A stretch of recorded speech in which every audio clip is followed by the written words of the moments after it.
وَلْتَكُن مِّنكُمْ أُمَّةٌ يَدْعُونَ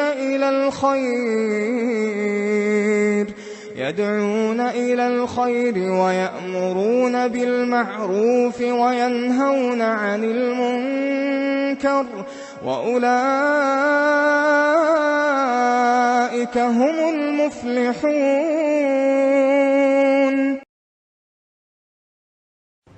number 2،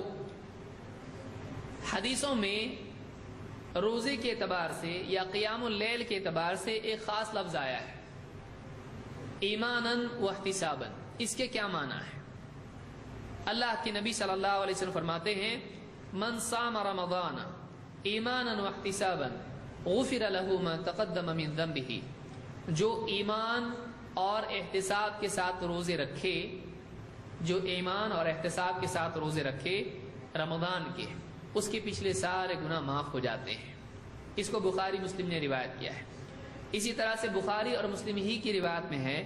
آپ نے فرمایا من قام رمضان ایمانا واحتسابا غفر له ما تقدم من ذنبه، کہ جو ایمان اور احتساب کے ساتھ رمضان کا قیام کرے، یعنی رات میں تراویح پڑھے، اس کے پچھلے سارے گناہ معاف ہو جاتے ہیں۔ تو یہاں پر ایمان اور احتساب کے ساتھ روزے رکھنا، ایمان اور احتساب کے ساتھ میں قیام اللیل کرنا، تراویح پڑھنا، اس کا کیا مطلب ہے؟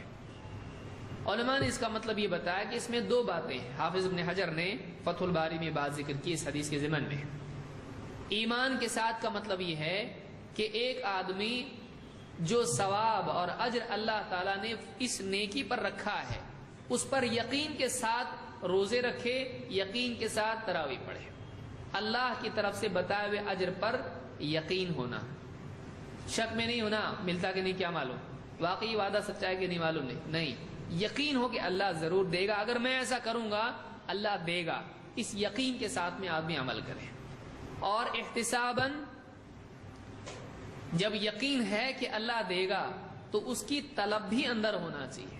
دے گا لیکن ٹھیک ہے مجھ کو نہیں چاہیے، ایسا نہیں ہونا چاہیے، اللہ دے گا تو مجھ کو چاہیے، مجھ کو ضرورت ہے اس چیز کی، اس چیز کی طلب میں آدمی نیکی کرے۔ تو ایک تو یقین ہو اور دوسرے طلب ہو، یہ 2 چیزیں ہیں جو نیکیوں میں ہونا چاہیے، جس سے نیکیوں کا اجر بھی بڑھ جاتا ہے اور نیکی کرتے وقت میں خود ایک لذت آدمی کو محسوس ہوتی ہے۔ نیکی کرتے وقت میں لذت ہونے کے لیے کیا ہونا چاہیے؟ اس نیکی پر اجر کا یقین، اور اس یقین کے ساتھ اس اجر کی طلب آدمی کے اندر ہونا چاہیے، رغبت اس کے اندر ہونا چاہیے۔ دیکھیے آپ کچھ خریدنے جاتے ہیں، آپ کی جیب میں پیسے آئے اور آپ کو معلوم ہے کہ فلاں چیز بازار میں مل رہی ہے اور میں خرید رہا ہوں، تو اس کے جانے میں بھی مزہ آتا ہے، وہ لانے میں تو اور بات ہے، اس کے لیے جو جا رہے خوشی خوشی آدمی جا رہا ہے، وہ جو جا رہا ہے گاڑی پہ بیٹھ رہا ہے اور کک مار رہا ہے اور جا رہا ہے لانے کے لیے، اس سفر میں بھی لذت محسوس، راستے میں خوش ہوتا رہتا، ابھی جا رہا لا رہا ابھی لا رہا، کتنا خوش ہوتا ہے، ابھی لیا بھی نہیں اس نے، پایا نہیں اس نے، لیکن پانے کی کوشش میں بھی لذت آتی ہے جب اس چیز کے ملنے کا اور اس کی عظمت کا یقین آدمی کے دل میں ہوتا ہے۔ تو ثواب کا یقین اندر ہونا چاہیے اور اس کی رغبت آدمی کے اندر ہونا چاہیے، تو اس نیکی میں خود ایک لذت محسوس ہوتی ہے۔ تو حدیث میں جو بات آئی ہے اس کا یہ مطلب ہے۔ سبحان اللہ